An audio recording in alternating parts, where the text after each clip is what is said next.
আমি ভিক্ষা করে ফিরতেছিলাম গ্রামের পথে পথে। তুমি তখন চলেছিলে তোমার স্বর্ণরথে। অপূর্ব এক স্বপ্ন সম লাগতেছিল চক্ষে মম। কি বিচিত্র শোভা তোমার, কি বিচিত্র সাজ। আমি মনে ভাবতেছিলাম এ কোন মহারাজ।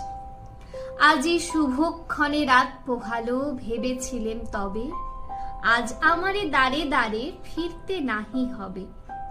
বাহির হতে নাহি হতে কাহার দেখা পেলেম পথে। চলিতে রথ ধনধান্য ছড়াবে দুই ধারে। মুঠা মুঠা কুড়িয়ে নেব, নেব ভারে ভারে। দেখি সহসা রথ থেমে গেল আমার কাছে এসে। আমার মুখ পানে চেয়ে নামলে তুমি হেসে। দেখে মুখের প্রসন্নতা জুড়িয়ে গেল সকল ব্যথা।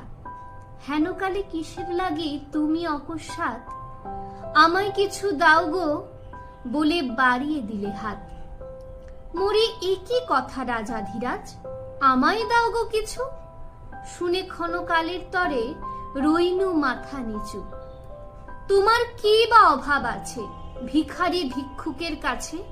এ কেবল কৌতুকের বশে আমায় প্রবঞ্চনা। ঝুলি হতে দিলেন তুলে একটি ছোট কণা।